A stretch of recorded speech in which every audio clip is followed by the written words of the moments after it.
Bismillahirrahmanirrahim. Assalamualaikum warahmatullahi wabarakatuh. Innal hamdalillah nahmaduhu wa nasta'inuhu wa nastaghfiruh wa na'udzu billahi min shururi anfusina wa min sayyiati a'malina. May yahdihillahu fala mudilla lahu wa may yudlil fala hadiya lahu. Asyhadu an la ilaha illallah wahdahu la syarika lahu wa asyhadu anna Muhammadan abduhu wa rasuluh. Ya ayyuhalladzina amanu taqullaha haqqa tuqatih wa la tamutunna illa wa antum muslimun. Ya ayyuhan nasu taqu rabbakumul ladzi khalaqakum min nafsin wahidah wa khalaqa minha zawjaha wa batha minhuma rijalan katsiran wa nisaa'a wattaqullaha alladzi tasaaluna bihi wal arham innallaha kana 'alaikum raqiba. Ya ayyuhalladzina amanu taqullaha wa qulu qawlan sadida yuslih lakum a'malakum wa yaghfir lakum dhunubakum wa may yuti'illaha wa rasulahu faqad faza fawzan 'azima. Amma ba'd, fa inna asdaqal hadits kitabullah wa khairal hadi hadi Muhammadin sallallahu alaihi wa alihi wasallam wa syarral umuri muhdatsatuha wa kullu muhdatsatin bid'ah wa kullu bid'atin dhalalah wa kullu dhalalatin finnar. Ikhwani dan akhwati rahimani wa rahimakumullah, kita masih membahas sifat syariat Islam yang ketiga. Kita tahu bahwa syariat Islam memiliki tiga sifat utama atau memiliki tiga keistimewaan utama. Yang pertama, dia bersifat abadi, terus berlaku sampai akhir zaman. Yang kedua, bersifat umum, mencakup semua jin dan manusia semenjak diutusnya Nabi Muhammad SAW. Dimanapun jin dan manusia itu berada dan di zaman yang bagaimanapun hingga hari akhir. Dan sifat yang ketiga, syariat Islam adalah syariat yang sempurna. Kita sudah jelaskan kesempurnaan syariat Islam dengan nas-nas yang sudah kita pelajari bersama. Di antaranya surat Al-Maidah ayat yang ketiga, kemudian juga beberapa riwayat hadis, dan yang terakhir kita bahas adalah bahwa syariat Islam mencakup hal-hal yang sekecil-kecilnya, bahkan adab buang air. Dan terakhir sekali yang kita bahas adalah berita dari Nabi SAW bahwa semua nabi dari dahulu hingga Nabi kita Muhammad SAW selalu memberikan petunjuk kepada umat masing-masing menuju al-haq yang mereka ketahui untuk umatnya, dan mengingatkan masing-masing umatnya akan keburukan yang diketahui oleh masing-masing nabi. Jadi tidak ada satu kebaikan pun kecuali sudah ditujukan oleh nabi di segala zaman sampai dengan Nabi kita Muhammad SAW. Dan tidak ada keburukan pun kecuali diingatkan oleh para nabi hingga Nabi kita Muhammad SAW. Berikutnya adalah beberapa contoh terkait dengan kesempurnaan syariat Islam, syariat yang dibawa oleh Nabi kita Muhammad SAW di dalam kitab yang ada pada saya halaman 11, yaitu perkataan Syekh Abdul Muhsin Al-Abbad hafizahullah, wa rawal Bukhari fi sahihihi. Dari situ ya. Wa rawal Bukhari fi sahihihi. Ini nomornya 5598. An Abil Juwairiyah qala sa'altu Ibn Abbasin 'anil badhiq. Sa'altu Ibn Abbasin 'anil badhiq faqala sabaqa Muhammadun sallallahu alaihi wa alihi wasallam al-badhiqa fama askara fahuwa haram. Qala asy-syarabul halalu at-tayyibu. Qala laysa ba'dal halali at-tayyibi illa al-haram al-khabith.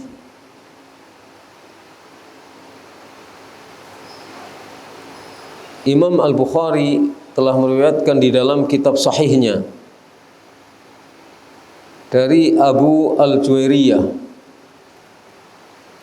Qala, beliau Abu Al-Juwairiyah bertanya atau berkata, Sa'altu Ibn Abbasin radhiyallahu anhuma 'anil badhiq. Saya bertanya kepada Ibnu Abbas. Jadi beliau mengatakan bertanya kepada Ibnu Abbas radhiyallahu anhuma. Jadi beliau bertemu dengan Ibnu Abbas tentang badhiq, tentang badhiq. Badhiq itu sejenis minuman yang namanya muncul pada zaman tabi'in. Pada zaman Ibnu Abbas masih ada. Tetapi pada zaman Nabi SAW belum dikenal minuman yang bernama al-badhiq. Faqala, maka Ibnu Abbas radhiyallahu anhuma menjawab, sabaqa Muhammadun sallallahu alaihi wa alihi wasallam al-badhiqa.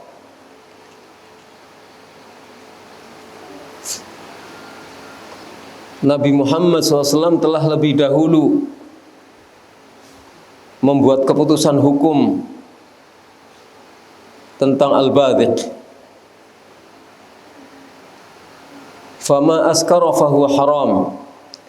Maka apa saja yang memabokkan maka dia adalah haram. Nabi Muhammad SAW telah lebih dahulu menjelaskan tentang al-badhiq. Maka apa saja yang memabokkan dia adalah haram. Qala Ibnu Abbas selanjutnya mengatakan asy-syarabul halal at-tayyib. Minuman yang halal adalah yang baik. Minuman yang halal adalah yang baik. Lalu beliau mengatakan laisa ba'dal halal at-tayyib illa al-haram. Tidak ada sesudah yang halal dan baik kecuali haram dan buruk. Tidak ada sesuatu yang halal dan baik kecuali sesuatu yang haram dan buruk. Di sini Al-Hafidh Ibnu Hajar Al-Asqalani rahimahullah menjelaskan dalam Fathul Bari terkait dengan riwayat ini. Dalam Fathul Bari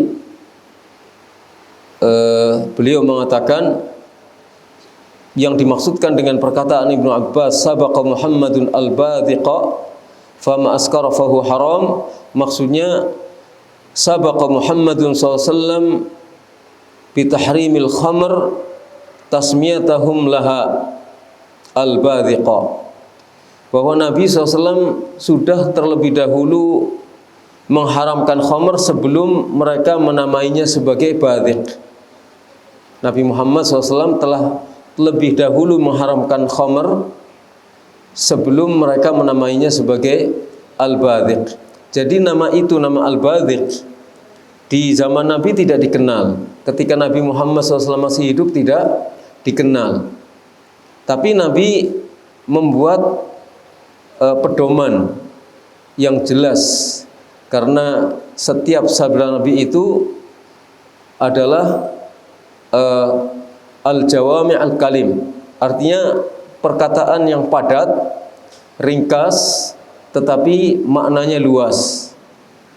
Perkataannya ringkas, padat, tetapi maknanya mencakup semua hal yang masuk ke dalam apa yang dikatakan oleh Nabi. Beliau mengatakan, fama askara fahuwa haram. Segala yang memabukkan maka itu adalah haram.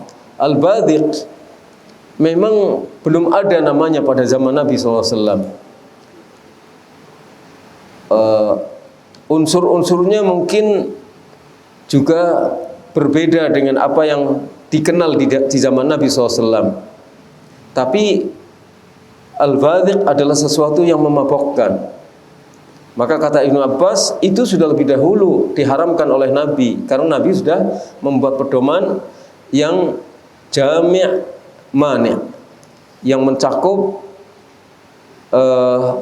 semua pengertian yang masuk dalam istilah memabukkan. Beliau katakan, fama askara fahuwa haram. Setiap yang memabukkan maka itu adalah haram.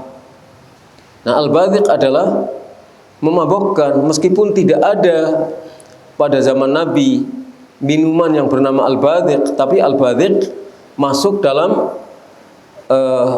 golongan yang disabdakan oleh Nabi SAW, yaitu sesuatu yang memabukkan.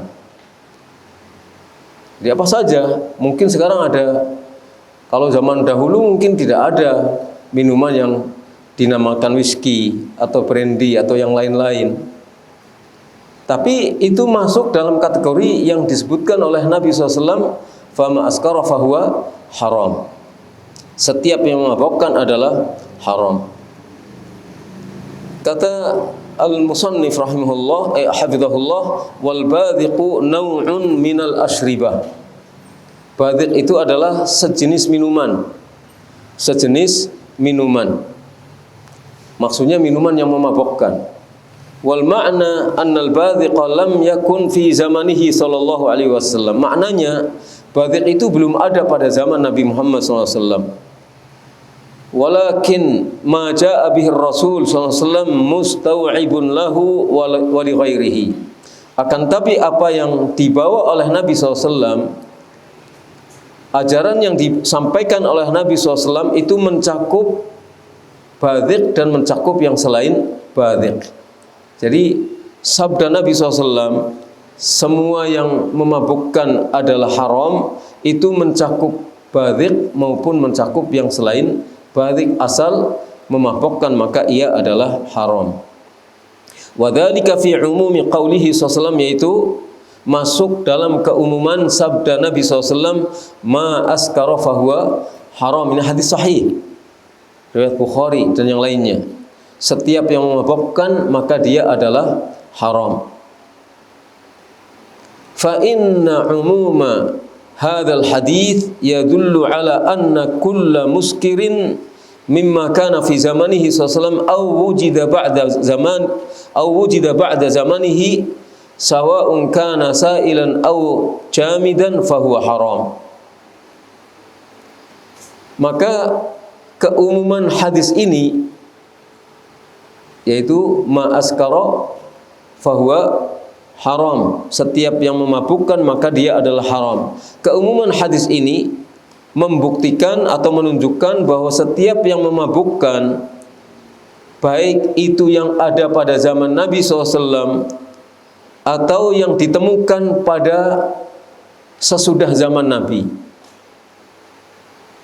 baik itu yang ada pada zaman Nabi atau ditemukan sesudah zaman Nabi, baik itu yang bersifat cair ataupun yang bersifat tidak cair, jamid, benda padat, baik yang bersifat cair ataupun yang bersifat padat, maka itu adalah haram. Semua yang memabukkan, baik itu yang bersifat cair ataupun yang bersifat padat, maka itu adalah haram, asalkan memabukkan.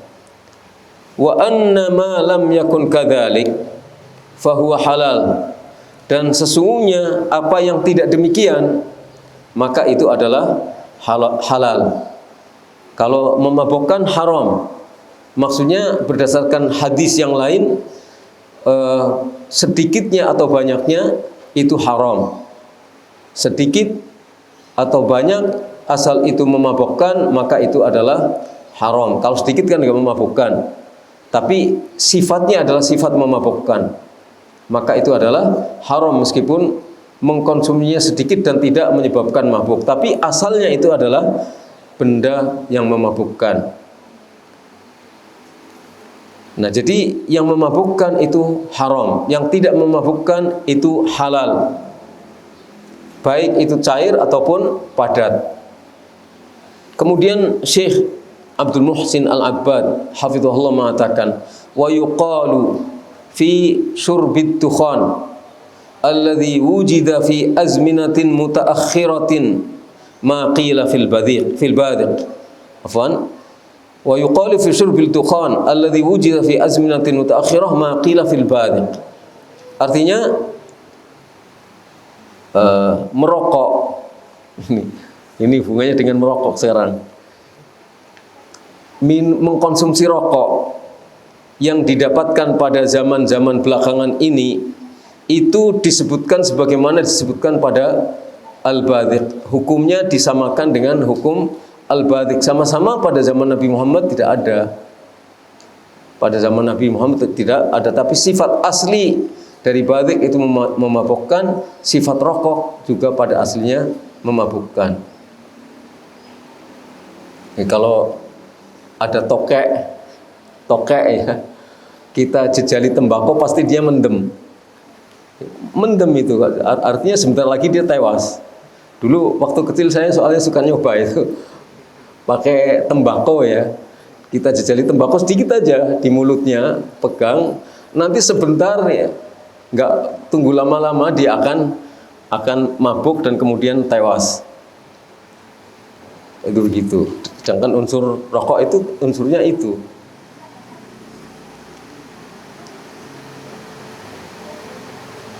Wa huwa anna syari'ata bi'umumatiha dalatun ala tahrimihi.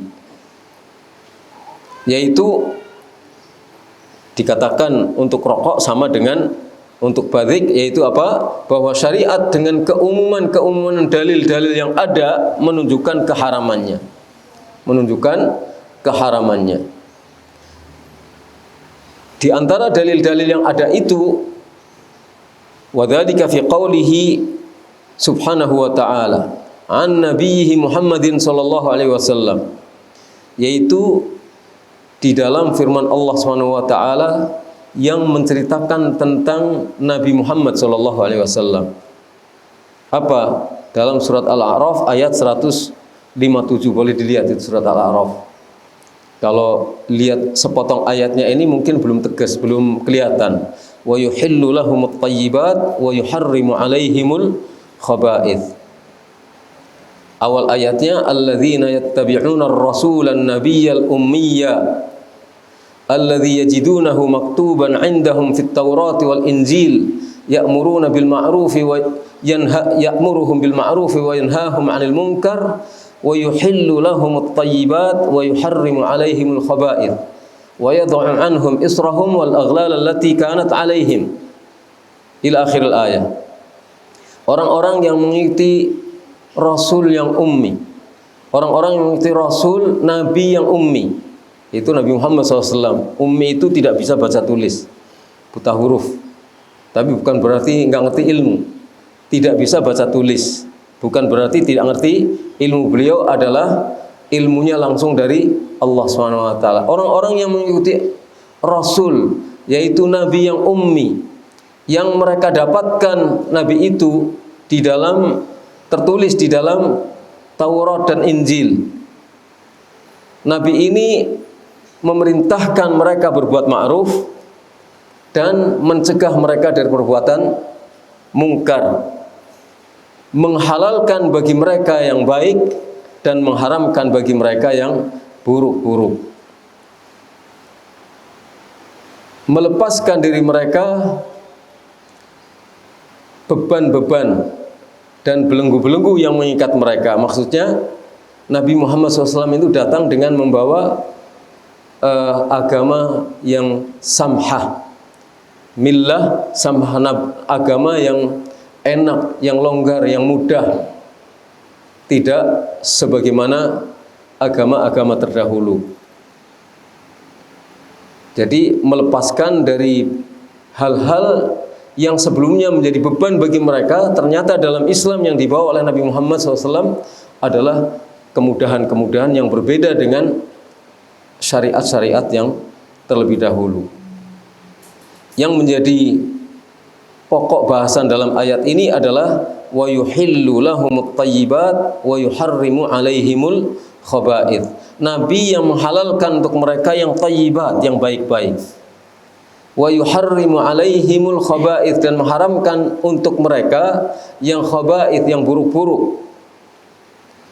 Wa huwa laisa minat thayyibat, dan syurbud dukhan ini, menghisap rokok ini bukan termasuk thayyibat. Bukan termasuk thayyib. Saya kira itu sepakat lah ya. Itu sepakat ya. Semua orang sepakat bahwa syurbut dukhan atau dukhan, rokok itu bukan sesuatu yang termasuk thayyibat. Kalau tidak termasuk thayyibat, ya bal huwa minal khaba'ith, bahkan dia termasuk khaba'ith, termasuk sesuatu yang buruk. Fayakunu muharraman, sehingga karena itu maka dia adalah haram, diharamkan. Termasuk yang diharamkan oleh Nabi, meskipun pada zaman Nabi tidak ada, tapi dia bersifat buruk dan bersifat merusak akal pikiran. Coba saja orang yang biasanya merokok, dia tidak akan bisa berhadapan dengan orang, apalagi untuk membuat tawar-menawar untuk mendilkan suatu tujuan, kecuali merokok. Itu seperti itu. Jadi memang menjadikan ini tambah berani. Tapi kan beberapa persen dari akal pikirannya menjadi hanyut oleh suasana yang diakibatkan oleh rokok. Itu seperti itu. Itu satu. Dia termasuk khaba'ith. Rokok itu termasuk khaba'ith. Gak ada orang yang mengatakan itu minat thayyibat. Sampai produsen sendiri mengatakan itu khaba'ith. Kan begitu kan? Produsen sendiri mengatakan khaba'ith, gak mengatakan thayyibat, minat thayyibat. Wa yudhafu ila dzalika aidan annahu yajlibul amrad allati tuaddi ilal wafat. Di samping itu, rokok itu juga akan bisa menyebabkan penyakit-penyakit. Yang penyakit itu bisa menimbulkan kematian. Penyakit itu bisa menimbulkan kematian. Padahal di dalam Islam kan nggak boleh ya melakukan hal yang membahayakan diri sendiri dan membahayakan orang lain. Dalam hadis Rasulullah SAW mengatakan la dharara wa la dhirar. Tidak boleh melakukan hal yang berbahaya bagi dirinya, dan tidak boleh pula melakukan hal yang membahayakan orang lain. Jadi bisa menimbulkan wafat, bisa menimbulkan kematian. Kematian itu ada di tangan Allah. Penyakit juga ada di tangan Allah. Tapi kita kan disuruh menghindari hal-hal yang bisa menyebabkan kita berpenyakit. Kita disuruh untuk berikhtiar. Misalnya PSBB itu, jaga jarak, cuci tangan, pakai masker, itu termasuk upaya-upaya yang disyariatkan. Oleh karena itu para ulama mengatakan demikian, pakai masker, al-qimamah masker, kemudian jaga jarak dan seterusnya. Ini terkait dengan masalah penyakit. Nah, rokok itu juga seperti itu. Jadi bisa menimbulkan penyakit. Kita tetap diperintahkan untuk melakukan usaha-usaha dan upaya-upaya. Wa fihi idha'atul mal. Di dalamnya juga terdapat penghamburan harta. Di dalam masalah rokok itu, perokok pelaku itu sama dengan menghambur-hamburkan harta. Ketika kita bilang kan lebih baik diinfakkan hartanya, jawabnya sudah ada sebagian yang saya infakkan, bahkan lebih besar daripada saya cuma 1 bungkus saja sehari kok, nggak seberapa. Jadi yang saya infakkan lebih besar. Loh iya, tapi kalau itu semuanya diinfakkan lebih baik daripada sebagiannya digunakan untuk hal-hal yang tidak ada gunanya. Melakukan hal yang sia-sia, menghambur-hamburkan harta kan nggak boleh. Ya.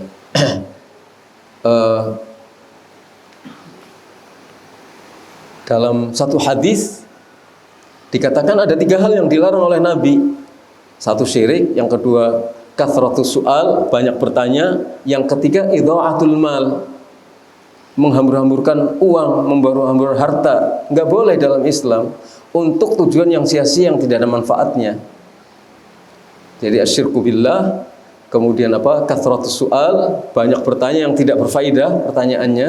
Tapi pertanyaan untuk ta'annud, untuk ngeyel, dan untuk menentang, untuk membangkang. Yang ketiga, idha'atu al-mal, menghambur-hamburkan harta. Wa idza'un nas bi raihatihil karihah. Juga rokok itu mengganggu orang lain dengan baunya yang enggak enak. Kalau sama-sama perokok mungkin nyaman gitu ya, malah kalau nggak bau nggak enak. Tapi bagi orang yang bersih, yang tidak merokok, itu akan terganggu. Dan katanya, wallahu alam, katanya juga perokok pasif itu tidak kalah berbahaya dengan perokok aktif.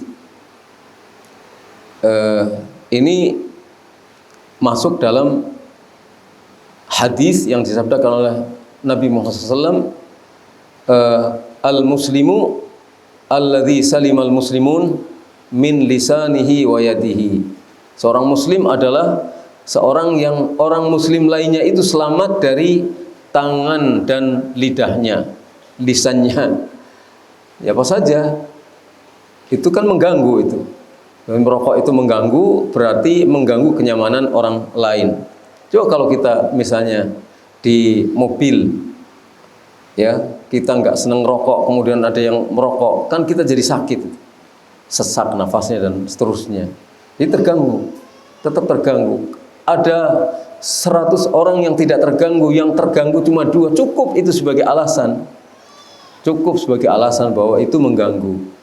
Kalau orang lain yang tidak terganggu karena sudah terbiasa dengan hal seperti itu, bukan karena nggak terganggu, tapi terbiasa terganggu sehingga tidak merasa terganggu lagi karena saking biasanya melakukan hal yang sama. Jadi ukurannya bukan banyak dan sedikit. Sedikit kalau memang terganggu, yang banyak tidak terganggu, itu sudah cukup itu sebagai dalil bahwa itu sangat mengganggu. Kecuali tidak ada dalil yang mengharamkannya. Mana rokok nggak ada dalil yang menghalalkannya? Nggak ada dalil yang mengharamkannya. Nah, ini Nabi SAW diceritakan oleh Allah dalam ayat surat Al-A'raf ayat 157. Wa yuhillu lahumut thayyibat wa yuharrimu alaihimul khaba'ith. Ini salah satu dalilnya bahwa Nabi menghalalkan untuk mereka yang thayyibat dan mengharamkan atas mereka yang khaba'ith. Wa kullu hadallatun ala tahrimi. Semuanya ini membuktikan, menunjukkan atas haramnya syurbul dukhan, menghisap rokok. Ini diantara mencakupnya ajaran Islam terhadap seluruh apa yang menjadi kebutuhan manusia. Sampai hal-hal yang seperti itu yang berbahaya, mengganggu orang lain, dibahas di dalam Islam. Dan Nabi tidak menyebutkan semua jenis, tapi dengan jawami' kalimnya, dengan bahasa beliau yang ringkas, padat, namun sudah berarti mencakup semua apa yang dibutuhkan oleh manusia. Wa qala Abu Dzarrin radhiyallahu anhu. Abu Dzar, ini kita tahu ya bahwa beliau adalah sahabat Nabi sallallahu alaihi wasallam. Beliau mengatakan, tarakana Rasulullah sallallahu alaihi wasallam wa ma ta'irun yatiru bi janahaihi illa 'indana minhu ilmun. Akhrajahu Abu Hatim Ibnu Hibban. Akhrajahu Abu Hatim Ibnu Hibban fi sahihihi. Kata Abu Dzar, Rasulullah SAW meninggalkan kami, tidak ada seekor burung pun yang terbang mengepakkan kedua sayapnya di langit, kecuali pada diri kami ada ilmu dari Rasulullah SAW. Jadi setiap kali ada burung terbang, setiap saat itu selalu ada ilmu yang kita peroleh dari Nabi SAW. Ini hadis diriwayatkan oleh Ibnu Hibban di dalam kitab sahihnya, Sahih Ibnu Hibban. Wa qala, beliau mengatakan, wa ma'na indana min ilm ma'na indana minhu, yakni bi awamirihi wa nawahihi wa akhbarihi wa af'alihi wa ibahatihi. Makna indana minhu artinya tidak ada seekor burung pun yang terbang kecuali kami akan memperoleh ilmu dari Nabi.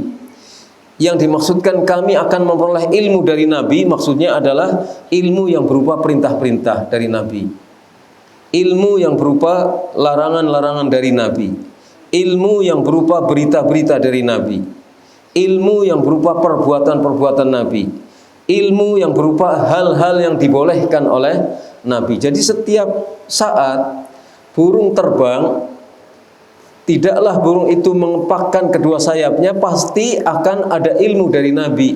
Entah itu perintah, entah itu larangan, entah itu berita, entah itu hal-hal yang dibolehkan oleh Nabi SAW.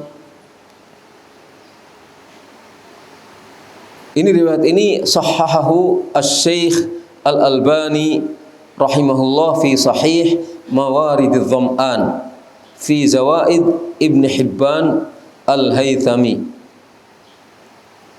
Lil Haythami. Jadi ini disahihkan oleh Syekh Al-Albani di dalam Sahih Mawarididh Dham'an min Zawaid Ibn Hibban.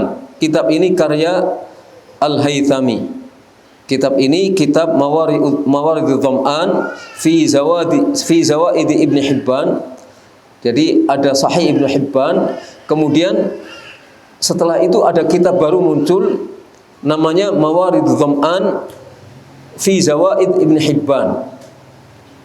Ada riwayat-riwayat yang tidak ada di dalam Ibn Hibban, tapi ada tambahan-tambahan riwayat karya Al-Haythami. Ini disahihkan oleh Syekh Al-Albani rahimahullah.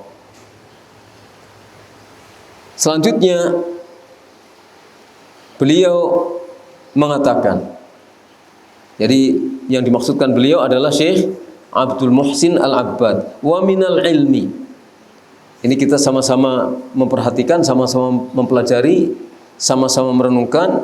Wa minal ilmi alladhi indana an Rasulillah SAW fit thair, termasuk ilmu yang kita peroleh dari Nabi SAW terkait dengan masalah burung. Tadi kan wa ma ta'irun yatiru bi janahaihi, tidak ada seekor burung pun yang terbang mengepakkan kedua sayapnya di udara. Ini riwayat At-Tabrani juga ada dan yang lain-lain juga ada. Di antara ilmu yang kita peroleh dari Rasulullah SAW terkait dengan burung adalah ma rawahu Muslim. Jadi perburungan itu ada ilmunya juga. Ya, ada ilmunya. Semut ada ilmunya, katak ada ilmunya. Ada ilmu-ilmu tentang hewan-hewan dan berbagai macam yang kita jumpai sehari-hari. Baik itu terkait dengan hewan ataupun yang terkait dengan perilaku atau yang terkait dengan apa saja. Apa yang diriwayatkan oleh Imam Muslim di dalam kitab sahihnya, an Ibni Abbasin radhiyallahu anhuma, Riwayatnya dari Ibnu Abbas radhiyallahu anhu maqal. Beliau Ibnu Abbas mengatakan, naha Rasulullah SAW an kulli dhinabin minas siba' wa an kulli dhi mikhlabin minat thair. Riwayat Muslim ini. Rasulullah SAW melarang dari setiap hewan yang punya taring, dari hewan buas, dari hewan buas. Juga melarang dari setiap hewan yang punya cakar, untuk menerkam mangsanya. Cakar ini maksudnya cakar burung. Hewan yang punya cakar yang untuk memangsa, untuk menangkap mangsanya. Kulli dhi mikhlabin thair, setiap burung yang punya cakar untuk menangkap mangsanya dari burung. Burung apa yang biasa menangkap mangsanya dengan cakarnya, yaitu termasuk yang dilarang untuk dimakan oleh Rasulullah sallallahu alaihi wasallam. Hewan buas dilarang untuk dimakan oleh Rasulullah sallallahu alaihi wasallam. Tapi dalam Al-Qur'an enggak ada. Kan Al-Qur'an itu mengatakan innama harrama alaikumul maitata waddama walahmal khinzir wama uhilla bihi li ghairillah. Kan cuma 4. Sesungguhnya saja yang Allah haramkan itu adalah maitah, bangkai. Berarti kalau bukan bangkai boleh. Apa saja bukan bangkai itu boleh. Kemudian khinzir, innamal harrama alaikumul maitata waddama, darah yang mengalir. Kemudian ketiga khinzir, babi. Yang keempat yang disembelih untuk selain Allah. 4. Macan enggak ada. Terus kemudian banyak yang enggak ada. Buaya enggak ada, terus apa enggak ada. Jadi selain itu kan cuma 4 saja yang diharamkan. Maitah, bangkai, kemudian darah yang mengalir, kemudian babi, celeng, kemudian yang disembelih untuk yang selain Allah. Selain itu berarti halal.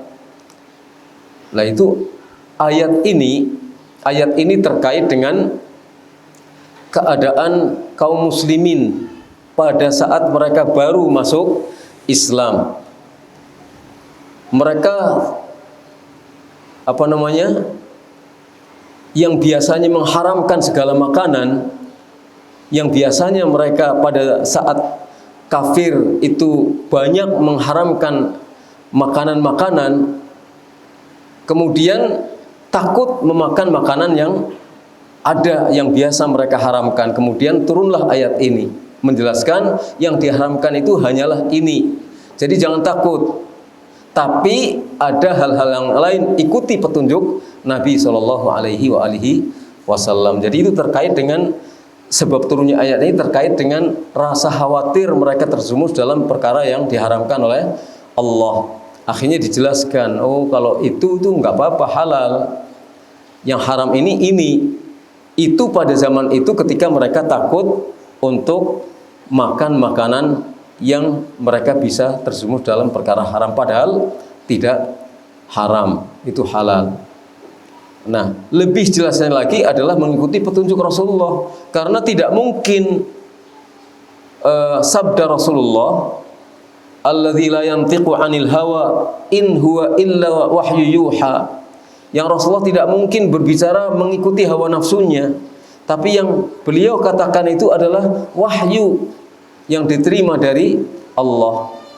Gak mungkin perkataan Nabi itu bertentangan dengan Al-Quran. Hanya pemahaman kita saja yang masih terbatas, belum tahu.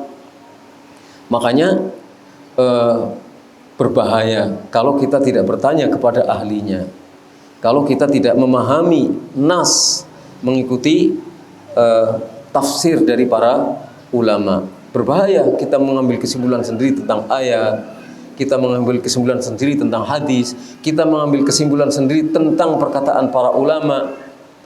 Sementara kita tidak bertanya kepada ahlinya, maksud firman Allah ini apa, maksud hadis ini apa, maksud perkataan para ulama ini apa.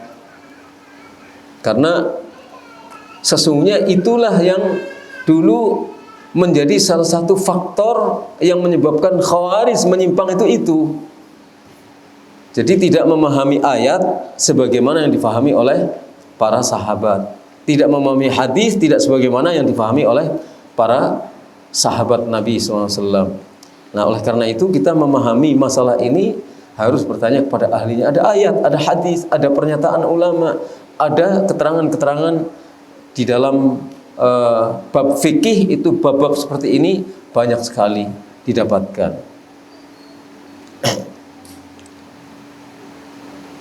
Wa huwa yadullu ala tahrimi akli kulli ta'irin lahu mikhlabin, kullu ta'irin lahu mikhlabun yaftarisu bihi. Dan hadis ini menunjukkan haramnya makan setiap burung yang punya cakar yang digunakan untuk menangkap mangsanya. Kalau burung ya punya kaki, kakinya ada cakarnya, tapi maksudnya kaki itu tidak digunakan untuk menerkam mangsanya. Ini yang dimaksudkan adalah mikhlab. Jadi kaki burung yang ada kukunya itu bukan mikhlab. Artinya tidak setiap kaki burung yang punya kuku itu namanya mikhlab. Mikhlab itu khusus digunakan untuk menangkap, untuk menerkam mangsanya, seperti elang dan yang sejenisnya. Jadi ini diharamkan oleh Nabi SAW, dilarang oleh Nabi SAW, dan ini hadis sahih riwayat Imam Muslim. Wadzalika min jawami'i kalimihi SAW, dan ini termasuk jawami' kalimnya Nabi SAW, termasuk sabda Nabi SAW yang mencakup dengan bahasa cuma 2 baris. Nah, Rasulullah an kulli dhinabin minas siba wa an kulli dhi mikhlabin minat thair, tapi pengertiannya mencakup hal-hal yang lain yang masuk dalam cakupan hadis ini. Wa hadza fil ahkam, ini terkait dengan hukum. Jadi tadi kan kita katakan kecuali kami pasti memperoleh ilmu dari Nabi SAW, dan ilmu yang kita peroleh itu ada perintah, ada larangan, ini namanya hukum. Perintah dan larangan itu namanya hukum. Kemudian ada akhbar, berita-berita. Ini kalau berita itu menyangkut masalah keyakinan, akidah. Itu tadi yang kita katakan sebagai contoh, burung yang punya cakar untuk menerkam mangsanya itu termasuk yang dilarang oleh Rasul untuk dimakan. Artinya haram. Ini dalam bab hukum, perintah dan larangan. Wa ammal akhbar, adapun yang terkait dengan berita dari Nabi SAW yang harus kita yakini, faminha, maka diantaranya qauluhu SAW, adalah sabda Nabi SAW, lau annakum tatawakkaluna ala Allah haqqa tawakkulihi la razaqakum kama yarzuqut tayra. Ada riwayat la ruziqtum kama yurzaqut tayr. Di sini la razaqakum kama yarzuqut tayra taghdu khimasan wa taruhu bitana. Hadis ini diriwayatkan oleh Imam Ahmad, oleh Tirmidzi, oleh An-Nasa'i, Ibnu Majah, Ibnu Hibban, Al-Hakim. Artinya sesungguhnya andai kata saja kamu bertawakal kepada Allah dengan sebenar-benarnya, tawakal kepada Allah dengan sebenar-benarnya, niscaya Allah akan memberi rizki kepadamu sebagaimana Allah memberi rizki kepada burung. Kan burung lagi, disebut tentang burung di sini.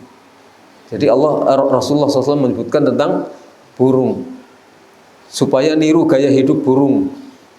Ini berita dari Nabi SAW, berita bahwa andai kata kamu bertawakal kepada Allah dengan sebenar-benarnya tawakal, niscaya Allah akan memberikan rizki kepadamu sebagaimana Allah memberikan rizki kepada burung. Tawakal, pasrah. Bagaimana kebiasaan burung? Taghdu khimason, dia pergi pada saat pagi hari dalam keadaan perut kosong. Wataruhu, dia pulang ke sarangnya bitonan, dalam keadaan perutnya sudah isi. Itu burung. Dan ini berita dari Nabi, kalau kita niru gaya hidup itu, bertawakal, itu akan seperti itu. Kita tidak akan kekurangan makan. Yang penting berangkat. Yang penting kita berangkat. Jangan malas, jangan mager kata orang sekarang. Gak boleh malas, gerak, harus bergerak. Kalau cari nafkah itu merupakan perintah dari Rasulullah, ya kita laksanakan perintah ini. Nafkah itu untuk kepentingan diri sendiri, kepentingan istri kita, kepentingan anak kita, kepentingan orang tua kita, kepentingan orang-orang yang menjadi tanggung jawab kita semuanya. Itu wajib kita cari. Nggak boleh kita males gerak dengan alasan saya nggak bisa ngaji kalau kerja, saya nggak bisa rutin ngaji kalau jualan. Akhirnya jualan terus, ya akhirnya ngaji terus, nggak pernah jualan, nggak dapat apa-apa. Akhirnya menunggu belas kasih orang lain, dan ini tercela di dalam Islam. Sebagian bahkan mengatakan itu haram yang seperti itu. Jadi, tapi harus dengan tawakal. Tawakal itu ini merupakan dalil, hadis ini merupakan dalil bahwa tawakal itu bukan pasrah begitu saja tanpa usaha. Coba perhatikan hadis ini. Lau annakum tatawakkalun 'ala Allah haqqa tawakkulih. Kalau kamu benar-benar bertawakal kepada Allah, la razaqakum, niscaya Allah akan memberikan rizki kepadamu. Kama yarzuqut thair, sebagaimana Allah memberikan rizki kepada burung. Apakah burung diem? Tidak, usaha. Taghdu khimason. Dia berangkat pada saat pagi hari. Perutnya masih kosong. Berangkat itu usaha, cari makanan. Taruhu bitonan. Pulang dalam keadaan perut penuh. Itu artinya bahwa burung itu berusaha. Kalau kita bertawakalnya kepada Allah seperti burung bertawakal, seperti itu, artinya kita harus usaha. Nggak ada tawakal itu diem di tempat, nggak ngapa-ngapain, menunggu kedatangan rezeki jatuh dari langit. Nggak mungkin ada bisa seperti itu. Dan berarti kalau itu sebuah ikhtiar yang harus dilakukan dan ditekankan di dalam Islam, berarti ada ikhtiar-ikhtiar lain yang menunjang seperti itu. Ada ikhtiar-ikhtiar lain yang menunjang seperti itu. Bukan kemudian kita cari uang terus kemudian kita habiskan saat itu juga tanpa kita berpikir di sekeliling kita. Nggak seperti itu kita cari. Carinya dengan tawakal seperti burung, nggak usah mikir terlalu jauh. Tapi bukan berarti tanpa perhitungan, karena manusia diberi anugerah akal yang sehat oleh Allah SWT untuk bagaimana jangan sampai kita setelah mendapatkan rezeki hari ini besoknya kelaparan. Tetap kita cari rezeki pakai perhitungan. Bagaimana mengeluarkan uang, kapan, kepada siapa, itu semuanya pakai perhitungan. Jadi ini adalah hadis yang memberikan petunjuk kepada kita supaya kita bertawakal, tapi arti daripada tawakal bukan sekedar pasrah begitu saja tanpa usaha. Kalau misalnya sekarang jualan, modalnya habis, barangnya habis, itu namanya juga bukan tawakal seperti itu. Karena apa? Gak pakai perhitungan. Laku langsung digunakan untuk beli es, laku beli nasi bungkus padang, laku beli apa lagi, keinginan yang tidak primer misalnya, keinginan beli untuk nyicil sepeda motor itu kan jadi nggak lucu jadinya, akhirnya ya habis, sepeda motornya lama-lama hilang, dia juga tidak bisa berbuat apa-apa. Wa qala At-Tirmidzi hasanun sahih. At-Tirmidzi mengatakan hadis ini hadis yang hasan sahih. Wa huwa ahadul ahadits allati zadaha Ibnu Rajab 'alal arba'in an-nawawiyah. Dan ini adalah salah satu di antara hadis yang ditambahkan oleh Al-Hafidz Ibnu Rajab Al-Hambali rahimahullah ke dalam hadis Arba'in Nawawi. Kita tahu ya, jadi ada hadis Arba'in Nawawi, isinya 40 sekian hadis, kemudian ada tambahan dari Ibnu Rajab Al-Hambali menjadi 50 sekian hadis. Disebut sebagai khamsin hadis, 50 hadis yang dinamakan sebagai Jami'ul Ulum wal Hikam. Jami'ul Ulum wal Hikam.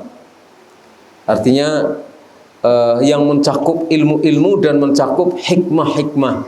Jadi yang dikumpulkan oleh Imam Nawawi 40 sekian ditambah dengan 10-an hadis oleh Ibnu Rajab Al-Hambali menjadi Jami'ul Ulum wal Hikam.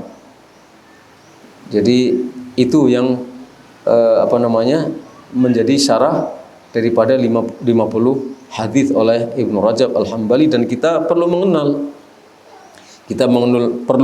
Imam Nawawi, perlu mengenal Ibnu Rajab Al-Hambali, perlu mengenal kitab-kitab yang disusunnya minimal arba'in. Kita pernah mempelajarinya dan akan terus kita pelajari karena di dalamnya banyak ilmu yang luar biasa.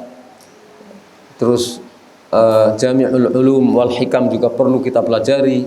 Di dalamnya terdapat hadis-hadis, keterangan-keterangannya, bagaimana kita beriman, bagaimana kita bertawakal, bagaimana kita, dan seterusnya.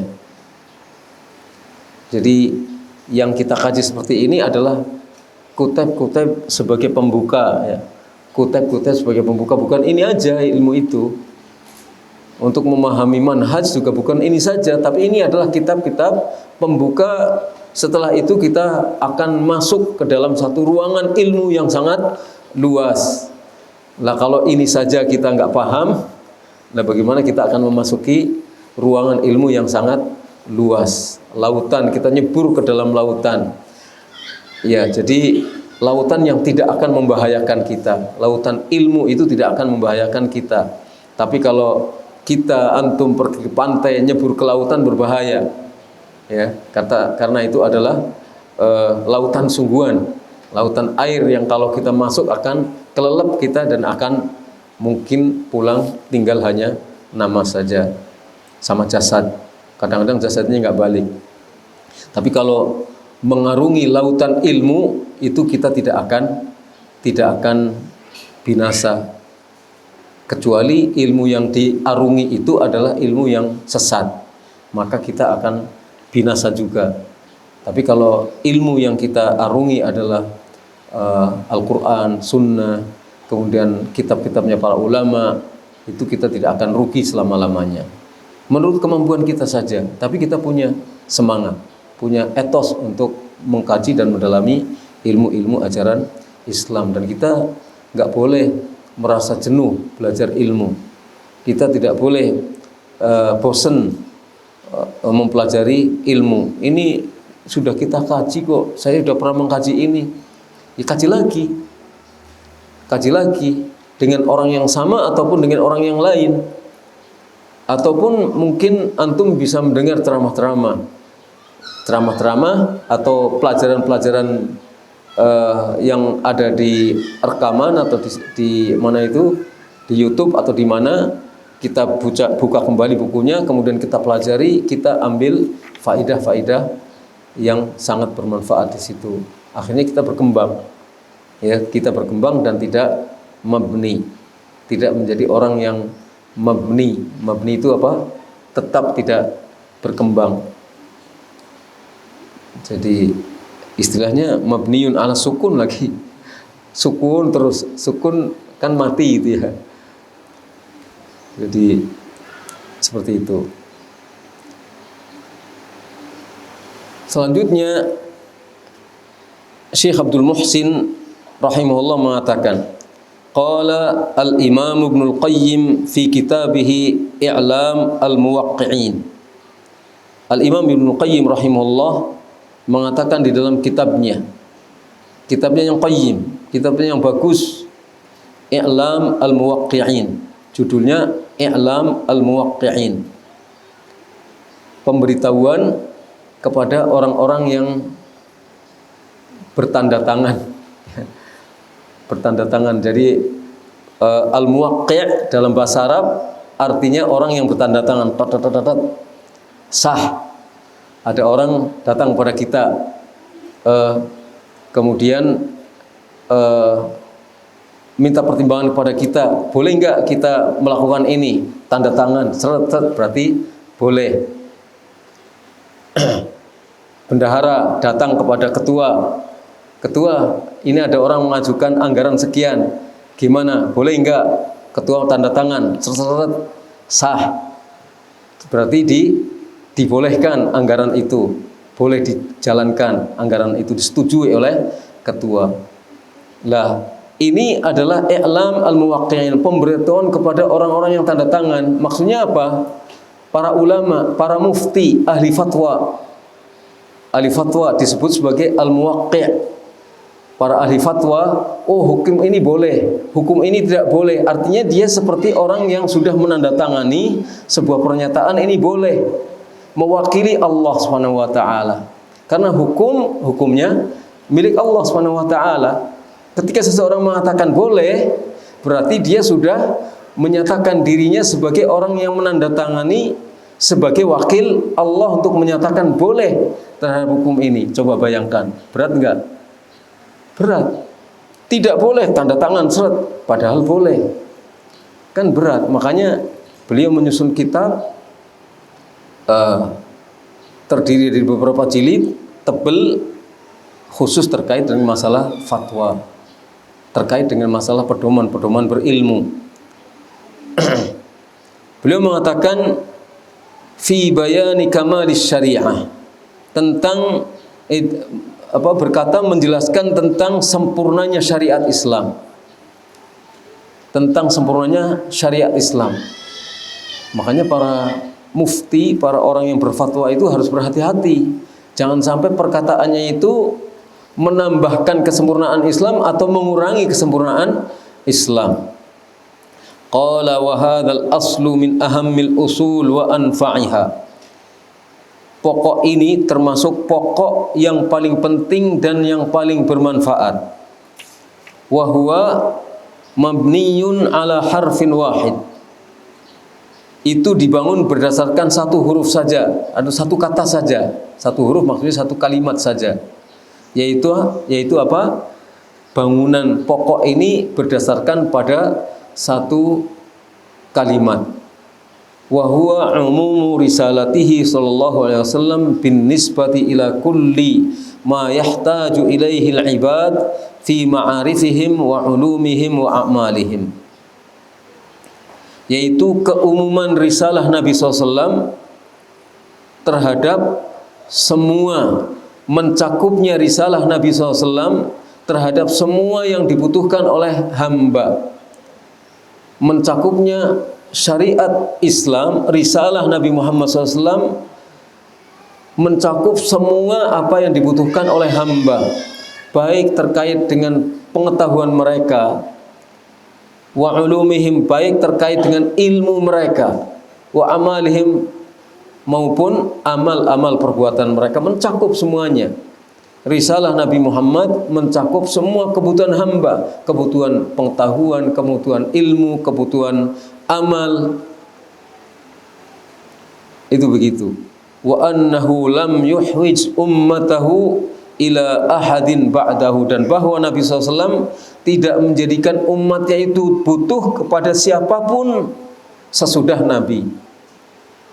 Jadi Nabi tidak menjadikan umatnya itu membutuhkan siapapun selain Nabi. Sudah Nabi, sudah cukup hadis Nabi, Al-Quran dan hadis Nabi SAW, sunnah Nabi SAW. Enggak butuh itu semuanya. Umat Islam, manusia tidak butuh kepada selain Nabi Muhammad SAW. Kita butuh Al-Quran, kan butuh Nabi SAW. Karena Al-Quran tidak akan sampai kepada kita kalau tidak disampaikan oleh Allah kepada Nabi Muhammad SAW. Dan yang bersama Al-Quran ada yang lain. Apa? Hadis Nabi SAW. Ala innama utitul Quran wa mithlahu ma'ahu. Ketahuilah sesungguhnya aku diberi Al-Quran dan yang semacam Al-Quran itu datang bersama Al-Quran. Kata Nabi dalam hadis yang hasan. Jadi yang bersama Al-Quran itu adalah wahyu, yang bukan Al-Quran yang disampaikan kepada Nabi Muhammad SAW, yaitu sunnahnya. Sunnah itu meliputi perkataan, perbuatan, pengakuan itu sunnah Nabi Shallallahu Alaihi Wasallam. Jadi tidak butuh. Yang dibutuhkan oleh umat Nabi Muhammad SAW itu apa? Wa innama hajatuhum ila man yuballighuhum anhu ma jaa bihi. Tapi yang dibutuhkan oleh umat Nabi adalah orang yang bisa menyampaikan kepada mereka dari Nabi apa yang dibawa oleh Nabi. Jadi yang dibutuhkan adalah orang yang menyampaikan kepada kita sekalian dari Nabi apa yang dibawa oleh Nabi SAW, yang dibawa oleh Nabi Al-Quran, yang dibawa oleh Nabi Sunnah. Lah, betulkah itu Sunnah Nabi SAW? Kita butuh orang yang menyampaikan kepada kita, butuh orang yang memahamkan kepada kita. Jangan-jangan kita beranggapan ini Sunnah, ternyata bukan Sunnah. Kita menganggap itu makna dari ayat Al-Quran, ternyata itu bukan makna dari ayat Al-Quran. Itulah yang kita butuhkan sekarang ini. Tapi kita tidak membutuhkan keputusan lain selain dari Nabi Shallallahu Alaihi Wasallam. Tidak membutuhkan hukum lain selain hukum yang diputuskan oleh Nabi SAW. Yang kita butuhkan adalah yang menyampaikan kepada kita apa yang dibawa oleh Nabi. Jadi falirisalatihi umuman mahfuzan la yatatarraqu ilaihima takhsis. Umumun bin nisbati ilal mursal ilaihim wa umumun bin nisbati ila kulli ma yahtaju ilaihi man bu'itha ilaihi fi usuliddin wa furu'ihi. Maka risalah Nabi SAW itu punya dua keumuman yang ini terjaga, dua keumuman yang tidak mungkin akan bisa dikhususkan. Risalah Nabi itu punya dua keumuman yang tidak mungkin akan bisa dikhususkan, tetap saja umum dua-duanya. Yang pertama, umumun bin nisbati ilal mursal ilaihim. Keumuman kepada siapa risalah ini ditujukan. Keumuman kepada siapa risalah ini ditujukan. Nggak bisa dikhususkan. Khusus orang Arab saja nggak bisa. Khusus manusia saja di zaman tertentu saja nggak bisa. Khusus jin saja untuk zaman tertentu saja nggak bisa, tapi umum dari semenjak beliau itu sampai akhir zaman nggak bisa dikhususkan. Khusus laki-laki saja, bukan perempuan, nggak bisa. Kecuali yang memang sejak aslinya khusus. Misalnya kalau haid nggak boleh sholat, itu khusus untuk perempuan, khusus untuk perempuan. Memang itulah yang dibawa oleh Nabi SAW. Tapi syariat itu tidak bisa secara umum untuk dikhususkan kepada pihak tertentu saja. Semua terkena aturan syariat ini. Wa umumun bin nisbati ila kulli ma yahtaju ilaihi man bu'itha ilaihi fi usuliddin wa furu'ihi. Keumuman yang mencakup semua apa yang dibutuhkan oleh orang yang risalah ini disampaikan kepada mereka. Jadi keumuman tentang apa yang dibutuhkan oleh umat. Keumuman tentang apa yang dibutuhkan oleh umat. Baik itu menyangkut usuluddin maupun furu'nya, pokok-pokok agama maupun cabang-cabang agama. Jadi umum, mencakup, nggak bisa dikhususkan. Jadi umum kepada siapa risalah ini disampaikan, umum mencakup isinya. Isinya mencakup apa saja, yang semua itu menjadi kebutuhan semua orang. Baik itu usuluddin maupun furu'. Usuluddin itu apa coba? Pokok-pokok agama, arti itu apa misalnya? Masalah akidah. Akidah yang usul. Karena ada yang furu'. Masalah akidah juga ada furu'nya, yang ada perselisihan di dalamnya, itu namanya furu'. Yang tidak boleh diperselisihkan itu namanya usul. Misalnya yang kita sembah satu-satunya adalah Allah. Ini usul. Nggak boleh orang menyembah dua Tuhan. Nggak boleh. Jadi ini usul. Nggak boleh berbeda pendapat dalam hal ini. Nggak boleh berbeda pendapat. akidah misalnya, satu-satunya agama yang benar Islam. Ini usul, nggak boleh ada perselisihan dalam hal ini. Nggak boleh ada perselisihan. Kemudian yang bukan masalah akidah, ada usuluddinnya nggak? Ada usuluddinnya nggak? Selain akidah, ada dong. Sholat 5 waktu kan usul itu. Nggak boleh orang berselisih pendapat tentang ini, usul. Sholat 5 waktu itu kewajiban setiap muslim yang mukallaf, laki ataupun perempuan. Ini usul ini. Ini masalah usul, nggak boleh orang berbeda pendapat. Masalah sholat 5 waktu. Ya, ada orang berpendapat, oh bisa sholat 6 waktu itu. Nggak bisa. Ini nggak boleh ada perbedaan pendapat di dalamnya. Sholat zuhur 4 rakaat. Aslinya ini usul. Nggak bisa orang berselisih pendapat, boleh dong 5 rakaat kan ini sholat baik. Masa 5 rakaat nggak boleh? Kan baik mengadakan sholat zuhur menjadi 5 rakaat atau 6 rakaat. Ini nggak boleh seperti itu. Karena ini masalah yang pokok. Jadi masalah yang furu' itu masalah-masalah, dalam masalah hukum itu masalah-masalah istihadiyah. Dalam masalah furu', masalah hukum itu masalah-masalah istihadiyah fiqhiyah. Ya, itu namanya furu'. Masalah-masalah fikih yang orang bisa berselisih pendapat mengenainya. Ya. Umpamanya apa? Banyak. Umpamanya contohnya itu banyak. Sebagian ulama berpendapat bahwa doa dalam sujud itu bisa doanya asal ma'thur dari Nabi SAW. Bisa dicampur. Subhana rabbiyal a'la, subhana rabbiyal a'la, kemudian subhana rabbiyal a'la wa bihamdi, subhana rabbiyal a'la wa bihamdi, subhanakallahumma rabbana wa bihamdika Allahumma ighfirli. Ada sebagian ulama yang boleh mencampur-campur doa semacam ini dalam sujud misalnya. Tapi ada sebagian ulama yang mengatakan nggak bisa. Kadang-kadang kita membaca subhanakallahumma rabbana wa bihamdika Allahumma ighfirli sebanyak-banyaknya, 10 kali atau sebanyak-banyaknya.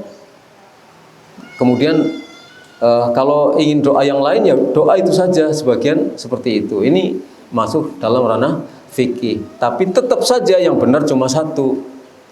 Karena al-haqqu la yata'addad. Kebenaran itu tidak berbilang, kebenaran cuma satu. Tapi kalau dalam masalah istihadiyah, dia sudah beristihad dengan semampu mungkin masih tetap salah, dia masih tetap dapat pahala, kesalahannya bisa diampunkan. Tapi dia salah, yang benar mendapatkan 2 pahala. Itu contoh misalnya. Jadi ada 2 keumuman yang tidak mungkin bisa dijadikan khusus, yaitu kepada siapa risalah itu disampaikan. Yang kedua tentang apa yang menjadi kebutuhan manusia. Farisalatuhu kafiyatun syafiyatun ammatun. Ini yang kita perlu juga pahami. Maka risalah Nabi Muhammad SAW itu cukup kafiyah, cukup syafiyah, sebagai obat, menyembuhkan. Risalah Nabi itu cukup menyembuhkan, ammah, umum, mencakup semuanya, mencakup semua yang masuk dalam lingkaran itu.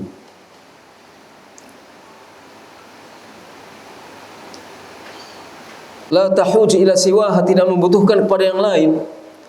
Dalam semua apa yang kita butuhkan dalam kehidupan selain urusan-urusan yang bersifat duniawi. Ya, selain urusan-urusan yang bersifat duniawi. Tapi yang menyangkut urusan agama itu cukup. Nggak perlu kita ngambil dari yang lain.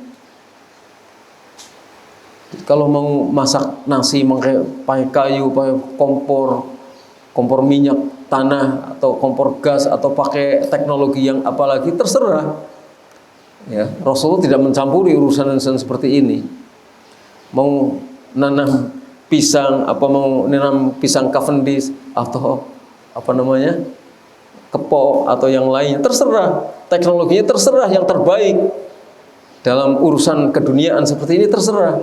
Karena Nabi dulu ketika datang ke Madinah melihat orang-orang Madinah sibuk melakukan penyerbukan pohon korma. Nabi menegur mereka, udah biarin aja, kenapa kamu capek itu. Coba nanti kan buah insya Allah. Mereka ngikuti Nabi, ternyata hasilnya jelek. Terus mereka menyampaikan kepada Nabi, Nabi ini karena ini hasilnya jadi nggak bagus.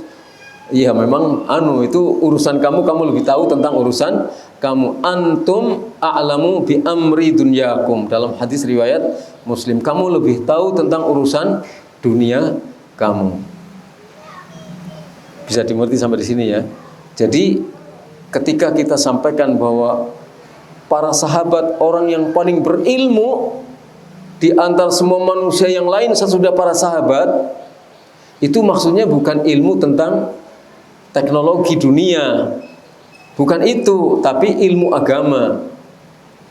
Kalau tentang ilmu dunia mungkin ada orang yang lebih pandai, mungkin banyak yang lebih pandai daripada sahabat, tapi ilmu itu tidak menyangkut hubungannya dengan masalah kehidupan akhirat, khusus terkait dengan masalah kehidupan dunia. Adapun yang menyangkut masalah akhiratnya apa? Misalnya ada ilmu dunia tapi terkait dengan kehidupan akhirat. Misalnya apa? Misalnya adab sopan santunnya dan bagaimana itu disandarkan kepada Allah SWT dan seterusnya. Wala yatimmul imanu bihi illa bi itsbati umumi risalatihi fi hadza wa hadza. Tidak sempurna keimanan seorang kepada Nabi. Kan iman kepada Nabi kan termasuk salah satu rukun iman kan ya. Tapi keimanan seseorang kepada Nabi tidak sempurna kecuali dengan menetapkan keumuman risalahnya Nabi SAW. Baik yang pertama maupun yang kedua. Tadi ada dua keumuman. Umum meliputi semua zaman, meliputi semua makhluk, jin dan manusia di semua tempat. Yang kedua, umum meliputi semua apa yang dibutuhkan oleh manusia dalam kehidupan beragama. Dalam kehidupan beragama. Jadi kalau ini tidak diimani, keimanannya kepada Nabi Muhammad SAW nggak sempurna. Kurang, masih kosong sebagian daripada keimanan kepada Nabi SAW. Berarti rukun imannya belum sempurna. Jadi nggak sederhana sebagaimana yang kita bayangkan. Menghafalkan rukun iman seperti orang anak-anak TK menghafalkan rukun iman yang 6 atau SD menghafalkan rukun iman 1, iman kepada Allah, 2, iman kepada malaikat-malaikatnya, 3. Tapi nggak ngerti apa yang dimaksudkan dengan iman ini. Iman kepada Nabi diantaranya adalah iman kepada bahwa risalah Nabi itu mencakup 2 keumuman ini. Fala yakhruju ahadun minal mukallafin an risalatihi. Maka tidak ada seorang pun yang keluar, tidak ada seorang pun dari orang mukallaf yang bisa keluar dari risalah Nabi Muhammad SAW. Nggak ada yang bisa keluar dari risalah Nabi. Misalnya orang berpemahaman, orang tertentu punya keleluasaan untuk keluar dari syariat Nabi. Nggak bisa. Karena ada orang yang berpendapat seperti itu. Orang kalau sudah mencapai derajat makrifat, kalau sudah mencapai derajat hakikat, sudah disebut sebagai wali, ya berarti dia punya kelonggaran untuk tidak mengikuti syariat Nabi. Ada yang berpendapat nggak ada, yang seperti itu tidak boleh, nggak boleh menganggap bahwa dirinya punya kebebasan untuk mengikuti atau tidak mengikuti sebagian dari syariat Nabi. Itu nggak boleh yang seperti ini, karena tidak boleh ada seorang pun yang keluar dari ketentuan syariat Rasulullah Shallallahu Alaihi Wasallam. Kan pernah kan dengar kayak gitu ya. Jadi ada orang sini sih ikat dalam kepalanya tinggi, terus pakai jubah putih, pakai sorban, tapi diperhatikan dari zuhur Dia datangnya sebelum zuhur, nggak sholat zuhur. Sampai asar, nggak juga jamak. Sampai maghrib nggak sholat. Kita tanya orang di sebelah kita, itu kok nggak sholat? Ya dia wali. Dia wali. Kamu kan tingkatnya baru tingkat syariat. Jadi bagi dia sudah tidak terkewajiban untuk menjalankan syariat. Kamu masih wajib. Kamu nggak bisa menyelami kehidupan dia. Nggak ada dalam Islam seperti itu. Mana ada wali yang tertinggi dibandingkan dengan Nabi Muhammad SAW. Wali Allah yang tertinggi dibandingkan dengan Nabi Muhammad nggak ada. Nabi sholatnya rajin. Ketika beliau kedapatan sholat malam sampai kedua kakinya bengkak, Aisyah bertanya, Rasulullah, bukankah qad ghufira laka ma taqaddam min dzambika wa ma ta'akhkhar? Bukankah engkau sudah diampuni dosa-dosamu yang terdahulu maupun yang akan datang? Ngapain lelah-lelah sholat seperti ini berlama-lama? Rasulullah kalau sholat malam kan sampai lama itu, jam-jaman. Surat yang dibaca panjang-panjang oleh Nabi. Ketika Aisyah mendapati seperti itu, bertanya kepada Nabi, kok kenapa melakukan kegiatan ibadah yang seperti ini? Kata Nabi, afala akuna abdan syakura. Mengapa saya tidak menjadi hamba yang bersyukur? Begitu kata Nabi. Padahal tidak ada yang paling tinggi derajatnya dibandingkan dengan Nabi. Ada 3 orang. Pertama, mereka bertanya-tanya tentang bagaimana ibadahnya Nabi. Akhirnya mereka mengambil kesimpulan, kita tidak apa-apanya dibandingkan dengan ibadah Nabi. Terus satu orang mengatakan, adapun saya akan puasa terus-menerus, tidak akan berbuka. Yang kedua, saya akan sholat terus-menerus, tidak akan tidur. Yang ketiga, saya tidak akan menikahi wanita. Kedengaran oleh Nabi, kamukah yang mengatakan begitu dan begini? Kemudian Nabi mengatakan bahwa inni akhsyakum wa atqakum billah. Sesungguhnya aku adalah orang yang paling takut dan paling bertakwa kepada Allah. Tapi saya ya sholat malam tapi juga tidur. Saya berpuasa tapi saya juga berbuka puasa. Saya menikahi wanita. Faman raghiba an sunnati falaysa minni. Orang yang tidak suka dengan sunnahku maka dia tidak termasuk golonganku. Makanya tidak ada seorang pun yang boleh keluar dari ketentuan syariat Nabi Muhammad sallallahu alaihi wasallam. Wala yakhruju naw'un min anwa'il haqqi alladhi tahtaju ilaihi al-ummah fi 'ulumiha wa a'maliha amma jaa'a bihi. Tidak ada satupun macam dari macam-macam kebenaran yang dibutuhkan oleh umat. Tidak ada satupun macam di antara macam-macam kebenaran yang dibutuhkan oleh umat, baik tentang ilmunya maupun tentang pengamalannya. Tidak boleh ada yang keluar dari apa yang dibawa oleh Nabi Muhammad SAW. Tidak boleh ada satu macam pun yang keluar dari apa yang dibawa oleh Nabi Muhammad SAW. Jadi macam-macam hak. Tidak boleh ada satu macam hak pun yang boleh keluar dari apa yang dibawa oleh Nabi Muhammad SAW. Al-haq adalah apa yang dibawa oleh Nabi Muhammad SAW. Yang tidak berarti bukan al-haq. Al-haq adalah yang dibawa oleh Nabi Muhammad SAW. Al-haq yang dibutuhkan oleh umat. Baik itu menyangkut ilmu ataupun amalan, ilmu yang hak. Amalan yang hak itu adalah yang dibawa oleh Nabi Muhammad SAW. Wa qad tuwfiya Rasulullah SAW wa ma ta'irun yuqallibu janahaihi fis sama illa dzakara lil ummati minhu ilman. Dan Rasulullah SAW wafat, tidak ada seekor burung pun yang mengepakkan kedua sayapnya di langit kecuali beliau menyebutkan ilmu untuk umatnya. Kecuali beliau menyebutkan ilmu untuk umatnya. Jadi setiap saat Rasulullah memberikan petunjuk. Terus mana yang benar disampaikan kepada umatnya. Mana yang bisa menjadikan orang terjerumus dalam neraka, umatnya diingatkan dari perbuatan itu. wa 'allamahum kulla syai'in hatta adab at-takhalli wa adab al-jima'i wan naum.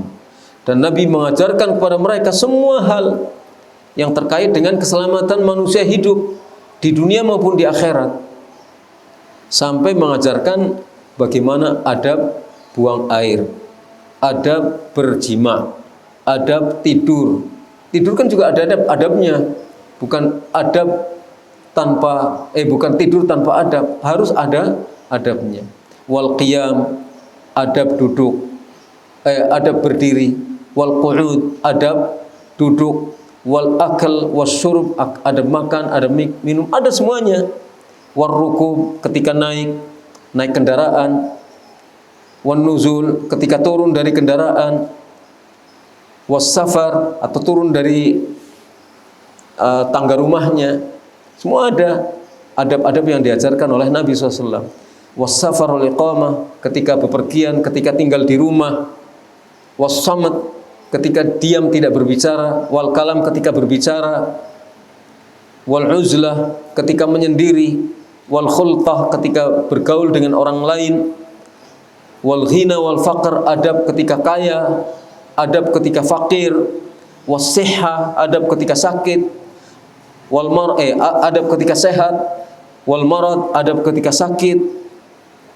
Wa jami' ahkamil hayat wal maut, dan semua hukum-hukum tentang kehidupan dan kematian semua diajarkan oleh Nabi SAW. Jadi mencakup semua yang dibutuhkan oleh manusia.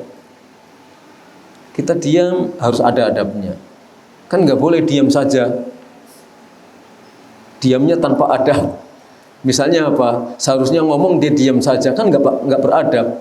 Harusnya amar ma'ruf nahi mungkar, dia diam saja, nggak boleh, kan begitu. Itu nggak beradab namanya. Harusnya harusnya ngomong dia diam, harusnya diam dia ngomong. Coba, ketika dibutuhkan untuk ngomong dia diam, ketika dibutuhkan untuk diam dia ngomong. Kan sekarang banyak orang seperti itu ya. Ya. Dia harus bersaksi ketika harus menjadi saksi, nggak boleh diam saja, harus ketika bersaksi dan dia yakin bahwa dia tahu. Jangan sampai dia bersaksi palsu dan seterusnya.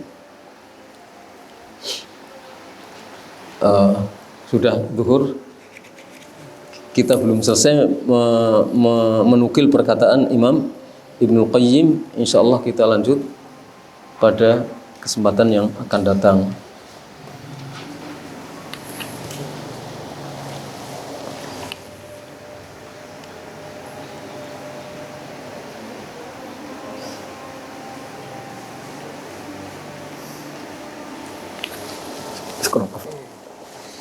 Mungkin itu saja dulu. Nas'alullah yuwaffiqana wa iyyakum wa sallallahu ala nabiyyina Muhammad wa ala alihi wa sahbihi ajma'in. Barangkali ada waktu untuk pertanyaan. Masih ada 5 menit atau berapa ya? Atau 10 menit, fadhal.